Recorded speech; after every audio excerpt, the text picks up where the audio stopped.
Myron, if they want to kill hundreds of thousands of people, they can do it. Clearly, they're not doing that. Yeah, because If they want to starve them, they could starve them and cut off their water supply, and they'd be dead in the first, I don't know, 8 months. The goal here is this. This is the goal. The goal is to make it so bad and uninhabitable that they have no choice but to leave the land so that Israel can go ahead and colonize that part as well. The Palestinians didn't own the land either. When you act like they own the land and they had a Palestinian state. They were there. They're the indigenous people. But they were there simultaneously with Palestinians. Here's the thing. The Palestinians were there first. That you're talking about, Mizrahi, aka Arab, that are actually from that region. They were not the same that we're talking about that occupy and run Israel now, which are Ashkenazis from Ukraine, Russia, Poland. Netanyahu's Polish.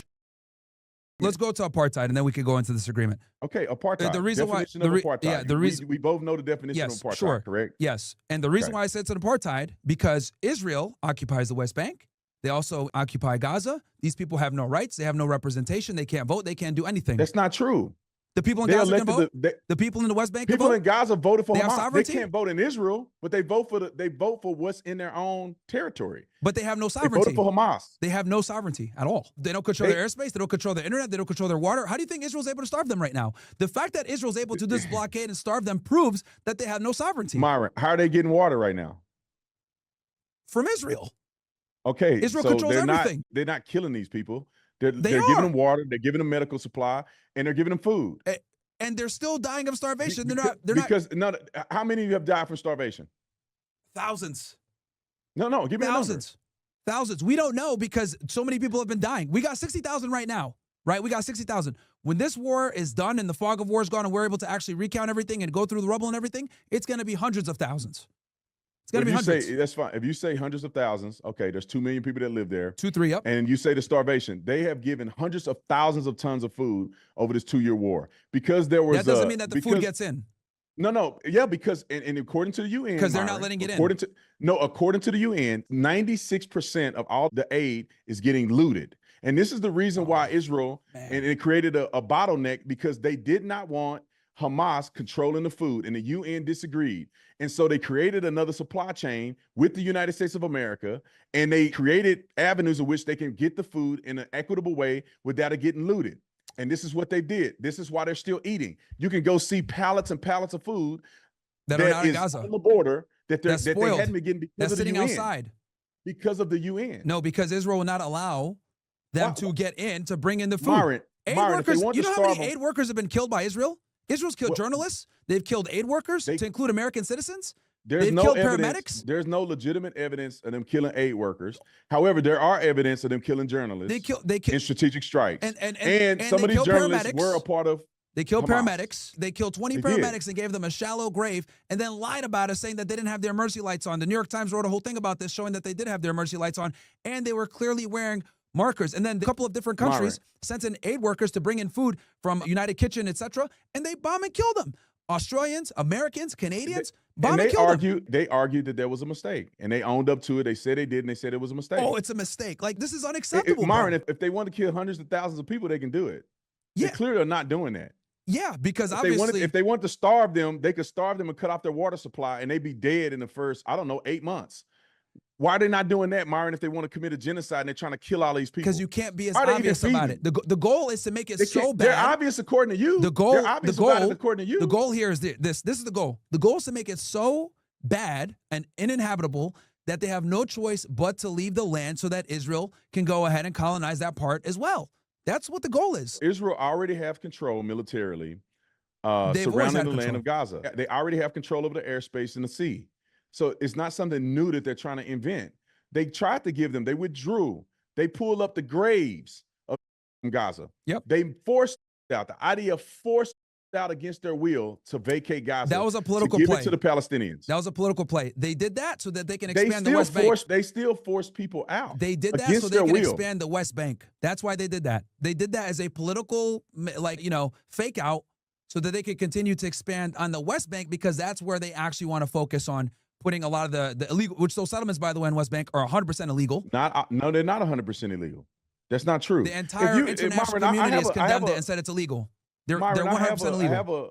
I have a inkling that you may not understand what the West Bank actually looks like. No, I know what it looks like. It's disconjointed, land that isn't contiguous for the Palestinians, and they did that on purpose, by the way, with all of their different partition plans that they've had. And That's not true. It's up for debate. There's roads there that Palestinians can't even use, and they've strategically cut the West Bank up in a way where it makes it extremely difficult for Palestinians to have any type of ability to do trade, to have any type of sovereignty, etc. They did this on purpose. I disagree with you, but if they did it on purpose, then so what? The settlements are illegal. No, it's not illegal. Yes, they are, because when they had the Oslo Accords, when they've had these different agreements, the agreement was, hey, look, we're going to go ahead and work on the Oslo Accords was supposed to be a framework for a two-state solution, right? And that was contingent upon them coming and revisiting and having something, making agreements to create some type of two-state solution. During this time, they aggressively went ahead and killed building in the West Bank because the Israelis practiced something called facts on the ground. And what that basically means is, oh, we're going to go ahead and have this, loose framework that we're going to operate under, but we'll come back and revisit it in a year, in 2 years. And what they do is they aggressively bulldoze houses, build settlements, make it bigger so that when they do come back to the negotiating table, they're like, oh yeah, by the way, we've kind of expanded a bit. The facts on the ground are a bit different. You're going to get this amount of land now. And the thing is that no one can challenge them because they got the U.S. backing them. They have a superior military. They have airspace. They have control of everything. So no one can really hold them to anything because they could do what they want because they have American backing. Well, let's put it in perspective. They're not occupying the West Bank territory that the Palestinians are in.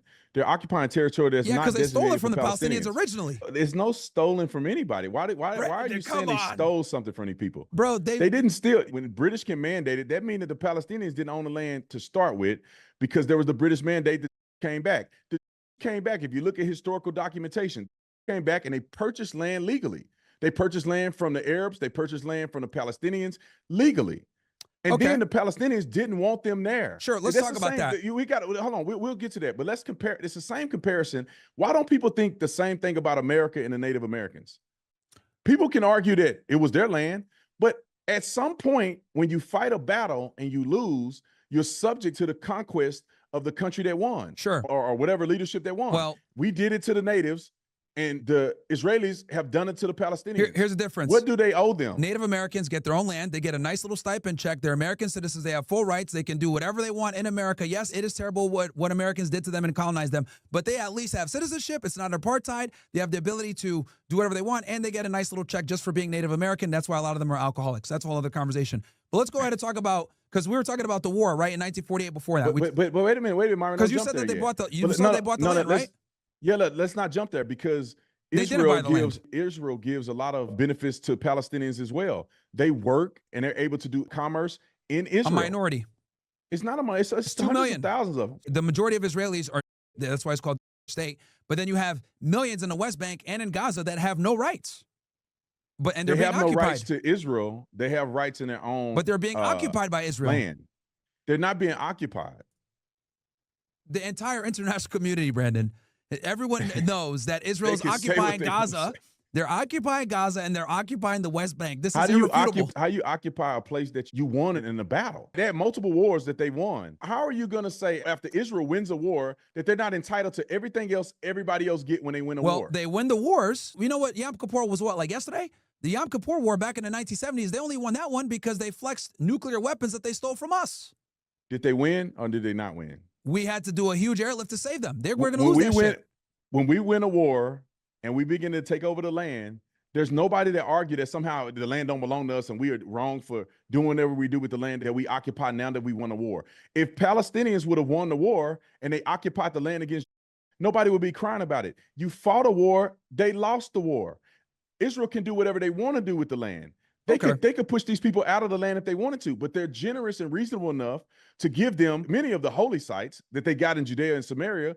They have a portion of the old city of Jerusalem, and they have their own government system that they voted for and elected, who have robbed them blind, and then they elected a Hamas in Gaza. I'm glad that Israel is not stupid enough to allow these people to completely run the sea and airspace and everything, because Israel would not exist if Hamas could run and have access to airstrikes. Israel wouldn't exist.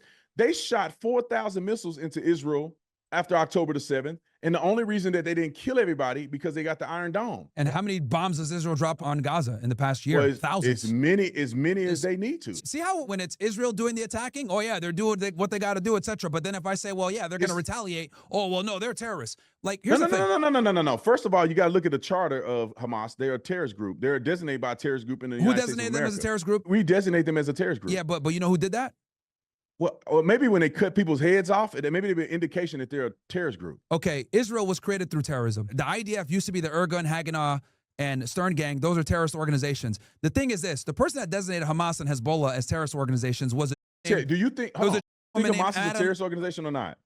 Here's the thing: we're going to go off the definition of terrorism, right? We're going to go off. Come on. No, sure, we can have this discussion. The definition of terrorism is committing acts of violence in furtherance of a political agenda. Correct? Yeah. Would that be fair to say that's how the FBI defines it? Cool. Yeah. If we're going to call Hamas a terrorist organization, so is the IDF. That's my position. How is the IDF a terrorist organization when they're literally a defense force for a democracy defending their people? They're not going out and actively committing terror against people to push a political agenda. Yeah, no, they're not. They literally are. They literally are. Show me a video. Okay. Well, give me an example. The state of Israel, terrorist activities the IDF the state of Israel was created through terrorism. Before, no, it's not. Yes. Before the IDF was a thing, because they rebranded, there used to be the Irgun, Haganah, and Stern Gang. These three organizations were paramilitary Zionist groups that were terrorist organizations that killed British people. They killed Palestinians. This is why the Palestinians didn't want to agree to the partition plan that you're talking about in 1947, because that peace deal that you're talking about, we could go through it, because you said that they bought the land. That's a lie. Back in 1947, they didn't buy any land. I said the Jewish people, no. They stole it. I'm not talking about the state of Israel. The state of Israel, the mandate from the British mandate allowed them to own and occupy certain areas. But what I'm saying is that when they got there, they didn't force Arab people out. They bought land legally. That's how they begin to expand. Sure. And they begin to get money, how much land they owned? And commerce, and all of this stuff. You know how much? You know how much land they owned at that point? 6.6%. That's how much they owned in 1947. That's how much land they actually owned. So of course, the Palestinians are going to be like, okay, at that time, the Zionists were about 30% of the population, maybe less than that. They owned only 6% of the land, and they wanted 56% of the land when they had that 47 partition plan. Of course, the Palestinians are going to agree to that. And then on top of that, they wanted all the fertile land that had the best soil with the best waterways, etc. So the Palestinians were like, no, we're not going to go ahead and let you guys have 56% of the land, even though you guys are 30% of the population. You guys only own 6%. So no one would agree to that. No, all fertile land is not true. Not all fertile land is not true. The majority of the fertile land was in the 56%. Was in the 56%. They purchased and negotiated swampland that the Arabs never want anything to do with it. And when you go to Israel today, you can see the land that they purchased and they beautified. It was only 6%. It was only 6%. That's fine. So they disagreed. But they wanted 56% of the land. They only owned 6 legally, and they wanted 56%. The first partition was going to give the Arabs and Palestinians 75% of the land, and we only have 60% of the land. 40%. No, it was 75%, 16%. They disagree with that. 1947 was going to be the land partition that you're talking about. They disagree with that. Then they went to war with Israel. You're talking about the Peel Commission. Okay, let's talk about the Peel Commission. 1937. Ben Gurion is the one that was the architect of that one. Ben Gurion admitted when he was going through and doing the whole Peel Commission, because yes, you're right, the Israelis were going to take roughly 20% of the land. That was a lie. The only reason he agreed to do the Peel Commission was so that Israel and the colonists have some type of international credibility with trying to make peace. And then in 1947, they went ahead and they asked for 56% of the land. So you can see here that they're slowly encroaching and asking for more land, despite the fact that they don't own the land and they're only a minority. And how do I know this? They don't. Neither one of them owned the land at this time. Ben Gurion. Neither one owned the land at this time. Ben Gurion admitted to his son in his memoirs, October 5th, 1937, he admitted this. We are only doing this. We're feigning diplomacy, something like Netanyahu's doing now. We're feigning diplomacy. We are going to take all this land for us. So the goal was never to live peacefully next to the Arabs. It was always to take all the land. And this is the first prime minister of Israel. You can say that, but it's the goal, first of all, they don't own the land. He wrote it himself. The Palestinians didn't own the land either. Well, you act like they own the land and they had a Palestinian state. They were there. They're the indigenous people. But they were there simultaneously with Palestinians the entire time that Israel has been a thing, period. Okay. Way back from Jesus' day. So the never ceased to exist in Israel. They just became a minority, and then now they're the majority again. But they never ceased to exist. You can't say that the Palestinians somehow own the land or had rights to the land. There would be no British mandate if that was the case. And then also, how did they get exclusivity? They didn't have a government system. There was no state called Palestine. Here's So the thing. you have a group of people that come in under a British mandate. These people had their part to negotiate a peace deal and fairness. They had the partition. In the Israelis, or whatever you call them, they wouldn't be Israelis at that point. They agreed. The Arabs denied it. Okay, 1947. Which deal are you talking about when they denied the Arabs denied it. Which deal are you talking about they denied? Which 1947. We'll go with that one. Okay, they denied it for good reason. I explained it. You say that's good reason. I don't think it's good reason. That's subjective. Okay, Brandon, if somebody came into your house and broke in, right, and then told you, right, they broke into your house and they didn't break in. What do you mean? Nobody broke in anywhere. Again, I'm just using the analogy here. If someone came to your house, no, it's the difference between breaking in my house. Okay, they say, yo, we're gonna be hanging out here now. They take 56% of your house. Would you agree to that? Well, look, let me say this. Okay, Myron, let's say I didn't own a house. And let's say I was leasing a house. Okay, it's still your property. Let's say not even leasing, at a floating lease or something. No real documentation of. Let's say you're renting it. That's fine. But someone comes in and tries to tell you, oh, you know what? No, they don't come in. They don't come in. The homeowner tells me that, okay, we're gonna split this house up. You're not even occupying majority of this side of the house. We're gonna give it to somebody else. You stay over here. They stay over here. Let's have an agreement. I don't own the house. Here's the thing, so man. What am I going to act like? There was never any peaceful agreement because the colonists were using violence the entire time. They were using terrorism.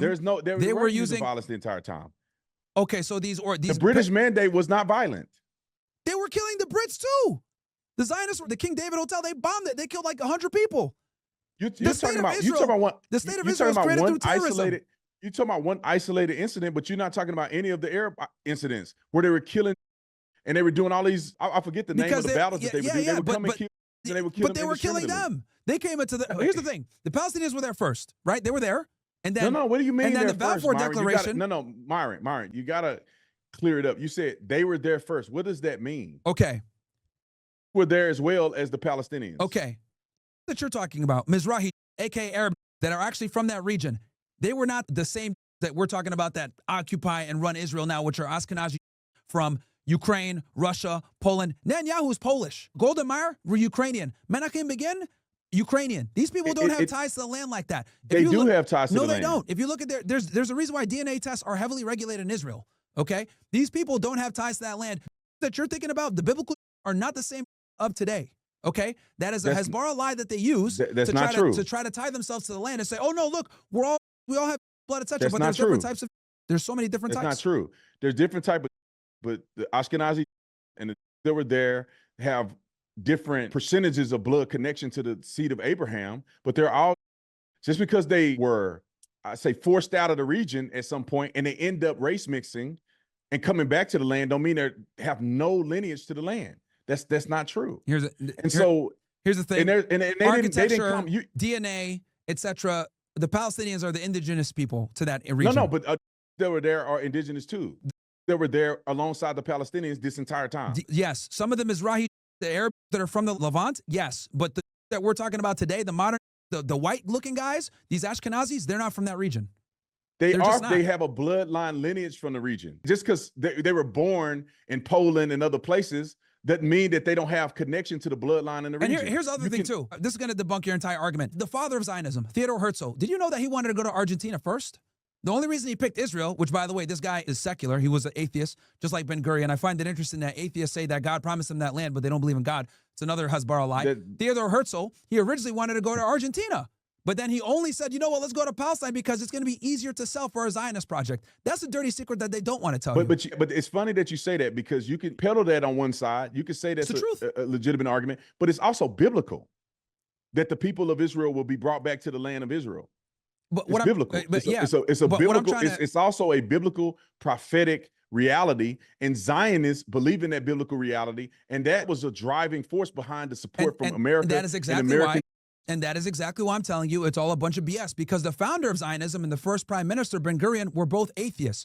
Theodore Herzl. Just because you atheist don't mean you don't acknowledge. Just because you atheist don't mean you acknowledge the reality. You don't believe in God. Historicity of it. They don't have to believe. They don't have to believe in God to understand the validity of what people are trying to convince them to do or trying to partner with them to do. Okay. You don't have to believe in God to understand what the Bible says. What do you not find it crazy that the guy who said we're gonna go to first he said we're gonna go to Argentina, then he said, you know what? Nah, for me to sell this Zionist project, it's going to be better if I say we're going to go to Palestine because we have biblical ties to it, and it's going to be an easier sell, and we'll be able to get more people to come and join us over here. You don't think that's problematic and that defeats the whole purpose of being biblical or doing it for religion purposes? These guys were secular atheists. If you say that everything the secular atheist is doing is acting in poor faith, then maybe you have a point. But I don't know that man. I don't know his motives. I don't know exactly what his motives or what he was thinking about when he did it. But there is he wanted to colonize a land. Is what he wanted to do. There's reasonableness to believing that what are we going to do with all these people? Here's a land. The British mandated that they can return back to the land of origin. And that's what they did. Well, and they went in waves. They didn't just all come back a million people at one time. They came back 15,000, 30,000, 60,000. And what was happening was, as they begin to come back to the land, they begin to buy up land. They begin to only owned 6%. They stole the land. They were killing Palestinians and pushing them out of their villages. Dude, there is no war that you can point to that's historically documented that they stole large swaths of land due to war. These people did not have a military set up initially. They did. But here's the thing. When they first came. Yes, you had the Ergun. Myron, they did not have a military setup. Yes, they had paramilitary Zionist organizations called the Ergun, Haganah, Stern gangs. These gangs terrorized and killed Palestinians, pushed them out of their villages, and this is how they were able to take over, and this is how the Nakba was created. Yes, Myron, these were battles. These weren't wars. These weren't large swaths of Arabs being taken over. These were small battles of small territory. When you talk about these wars that you're mentioning, this wasn't large swaths of displacement of Arab people. That's not true.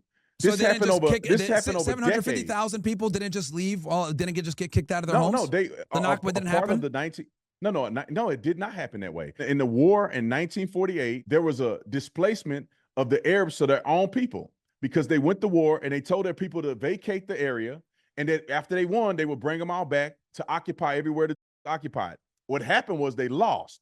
So they couldn't bring the people back like they had promised. This is all historical documentation. And when they lost, people kept the land and then they began to set up boundaries. If they had remained in the land, unlike what their leaders had told them to do, displacing 700,000 people, then we wouldn't have this problem in the first place. They displaced their own people. This wasn't something that was done by the Israelis or the Jewish people. So they didn't just the Deir Yassin massacre didn't happen. All these murders of Palestinians and destroying these villages. How many people died in that massacre? How many people died in that massacre? A lot. Somewhere between. No, it wasn't. It wasn't a lot. If you look at the history of the massacres that have happened on both sides, you can look it up. You can do it live. The massacres that have happened on both sides, majority of them were Arab-led massacres against. Now, there were, I think, on record, maybe 1 or 2 massacres that occurred against the Palestinians. The death toll maximum, I think, in any one of those, about 2,000 people. Well, either way, these 50 were killed. These were small incursions at times over a large period of time, mostly initiated by Arabs. So this is not some large 700,000 displacement wars that were going on. That didn't happen. Okay, again, if you got a colonial project coming in, taking your land, kicking you out of your villages, taking your resources, literally having labor unions, not allowing you to sell your fruit, not allowing you to sell your goods, right? And they're taking up the land as they do this. Of course, there's going to be violence. Of course, I don't disagree. And they came in, and then obviously these partition plans with the Peel Commission, they didn't negotiate in good faith. Then you go to the 47 partition plan. They wanted 56% of the land despite being less than 1/3 of the population, wanting all the good fertile land. They never negotiate in good faith. So of course the Palestinians are going to go ahead and reject the peace plans. And here's the thing, right? I know what you're saying. Hey, might is right. Fine, let's go ahead and go with might is right. Here's the problem. Israel's never, ever, ever going to get peace until they give the Palestinians a state. The Arab world is not going to recognize them. We're going to always have problems there. Now, here's my biggest issue with all of this. They don't want a state. I don't want to support Israel and give them money so they can do a genocide in our name, because my biggest problem is that we give these the money and the influence and the power for them to do this stuff.